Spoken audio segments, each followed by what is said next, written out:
Bonsoir à toutes et à tous, très heureux de vous retrouver dans l'invité, en compagnie ce soir d'André Bozet. Bonsoir. Bonsoir. Vous allez bien? Je vais bien, il y a du soleil, le mini-guide est sorti, donc je vais forcément bien. Mais voilà, justement, on a pris l'habitude, chaque année, à pareille époque, mois de mars, de vous inviter pour annoncer ce petit guide qui est de plus en plus demandé, le mini-guide des brocantes 2019 pour la province de Namur. Dépêchez-vous justement à essayer de l'avoir parce que ça part comme des petits pains, surtout maintenant, à cette époque-ci, parce que ça s'est totalement modernisé. Il y a un regain d'intérêt total justement pour tout ce qui est brocante, tout ce qui s'approche du chinage, ça se dit ça? Chinage, chinerie? Le chinage, la Chine, la récup, puisqu'on ne trouve plus tellement d'antiquités, mais la récup, et c'est vrai que le mini-guide, surtout que là, il a quand même évolué en 9 ans. Oui, 9e. 9e année. La première année, j'avais 16 pages et 80 brocantes. Et cette année, il y a 28 pages et je dépasse un tout petit peu les 300 brocantes. Les 300. Mais ça n'augmentera plus parce qu'il est complet à 95-98%. Voilà. Toutes les brocantes de mars à décembre dans la province de Namur sont là, avec toutes les infos. Ça, c'est important. Ça veut dire qu'il y a la date, il y a les heures, il y a le numéro de téléphone. L'endroit où ça se trouve. Et quand vous dites province de Namur, en fait, je déborde un tout petit peu dans les provinces de Luxembourg, Liège et Brabant-Wallon. C'est tiré à pas mal d'exemplaires, on peut le dire aussi. Nous avons commencé il y a 10 ans, on avait fait 10 000 exemplaires.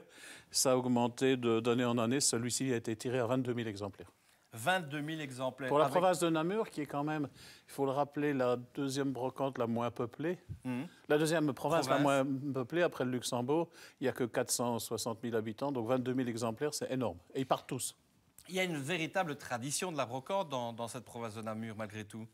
Bien, je ne sais pas à quoi c'est dû, mais il y a une concentration de ce genre d'événement qui est unique en Belgique. Ce qui amène d'ailleurs énormément de monde. C'est devenu la première activité touristique de la province. Je le sais puisque je distribue ce mini-guide dans les offices du tourisme, qui est le syndicat d'initiative, donc je rencontre les responsables. Et tous me disent que c'est le deuxième guide le plus demandé. Le premier, c'est l'hébergement. Les gens demandent où se loger. Et puis après, ils demandent le mini-guide des brocantes, pour savoir où il y a des brocantes. Mais c'est vrai qu'il y a des événements un peu extraordinaires, mais il y en a plein de petites. Et c'est ça qui est extraordinaire dans les brocantes, c'est ça que j'aime, c'est qu'on peut trouver l'objet extraordinaire partout. Dans une petite brocante où il y a 20 exposants, où il pleut, on va trouver sur le mouton à 5 pattes. Et on peut aller à Templou et revenir les mains vides, quoi. Vous nous parlez du mouton à 5 pattes, justement. Vous n'êtes pas venu les mains vides, vous êtes venu avec une pièce assez exceptionnelle. Oui, trouvé évidemment en brocante. En brocante. C'est un grand livre, comme vous le voyez, en tissu, qui... Un livre de contes. Un livre de contes. Il était une fois. Et quand vous l'ouvrez, vous avez le petit chaperon rouge, entièrement brodé. Donc tout est brodé. Tout est brodé, tout est en relief. Vous avez Blanche-Neige. Et d'autres contes. Ça, c'est une pièce extrêmement rare, me disiez-vous? Oui, ça, mais c'est une pièce unique, ça j'en suis certain. Ça a été fait par une personne qui a dû y passer des centaines d'heures. C'est brodé, c'est en relief. Regardez un petit peu le travail, Cendrillon, sa robe, tout. Et ça a combien d'années, selon vous? Je le daterais d'une début du 20e, entre 1900 et 1920, 1930. C'est difficile. 1950 peut-être. Vous pourriez aller justement à cette fameuse émission sur France 2 à faire conclure avec cette pièce-là? Oui, probablement, mais je n'ai pas envie de la vendre. Je fais lien justement avec cette émission parce que ça a redynamisé l'intérêt, le regain justement pour toutes ces brocantes-là. Est-ce que vous avez maintenant, est-ce que vous le voyez, est-ce qu'il y a des brocantes qui se tirent la bourre? Est-ce qu'il y a de la concurrence entre les brocantes? Justement, c'est un petit peu ça qui est extraordinaire, c'est qu'il ne peut pas y avoir de concurrence entre les brocantes puisque les objets sont toujours différents. C'est différent d'une foire artisanale où on trouve un peu toujours les mêmes produits. Cet objet, je l'ai trouvé dans une brocante, mais vous n'allez jamais le trouver autre part. Par définition, une brocante, c'est toujours pas des exposants différents, mais de la marchandise différente.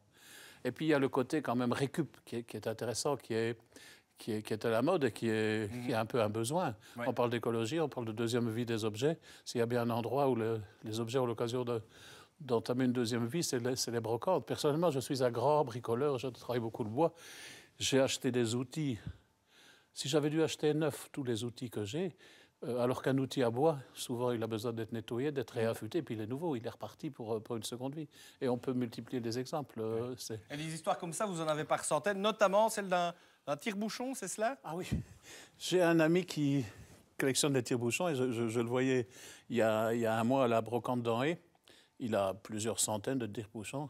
Et il vient près de moi, il dit « André, regarde ce que j'ai trouvé ». Il me montre un tire-bouchon que je trouve assez ordinaire pour un collectionneur comme lui. Il me dit « Regarde, c'est un tire-bouchon pour gaucher ». Parce qu'un droitier comme moi, comme vous, on tourne comme ça. Et ce tire-bouchon, le pas était inversé. La vis qui rentre dans le liège est inversée. Donc c'est des tire-bouchons qui ont été faits pour les gauchers. Ça, je n'avais jamais vu. Bon, ce type était content. Pour lui, c'était une pièce. J'ai appris quelque chose. Et voilà, ça, c'est le genre d'anecdote de brocante que j'aime, que je cherche. Et que...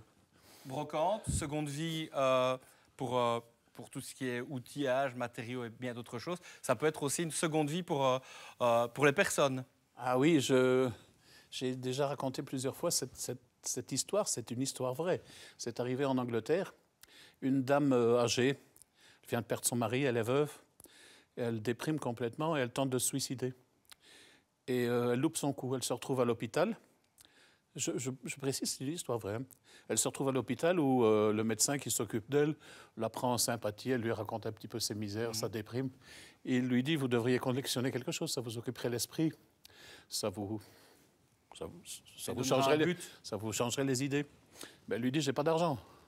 Parce que non seulement elle déprime, mais elle n'est pas très fortunée. Il dit collectionnez les boutons. Les boutons, en brocante, on vous les donne, demandez aux voisins. Elle se met à collectionner les boutons. Et elle demande à gauche, à droite. Elle s'intéresse à l'histoire du bouton. Elle recherche, il n'y avait pas Internet à l'époque, hein, donc ça se passe il y a une cinquantaine d'années, dans les années 60. Et elle s'intéresse à l'histoire du bouton. Ça l'amène à s'intéresser à l'histoire du vêtement. Elle fait ça fort bien et elle a un jour une connaissance qui lui dit « Tu devrais faire une conférence dans une école sur l'histoire du vêtement. Depuis quand porte-t-on des vêtements un peu... fabrique-t-on des vêtements un peu pour tout le monde ?» Parce que dans le temps, les gens faisaient ça un peu eux-mêmes. Elle fait ça fort bien. Ça l'amène à être invitée dans une université en Angleterre. Elle fait ça très très bien avec documentation et tout. De là, elle a été invitée dans une autre université. Elle a fini par être invitée dans plusieurs universités aux États-Unis. Elle a fini sa vie en étant hyper occupée, en ayant bien sûr plus de problèmes d'argent puisqu'elle était rémunérée pour ses conférences. Elle a voyagé partout.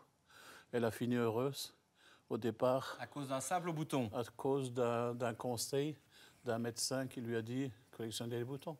Comme quoi, la collection, les collectionneurs en fait sont un peu les historiens des objets et des...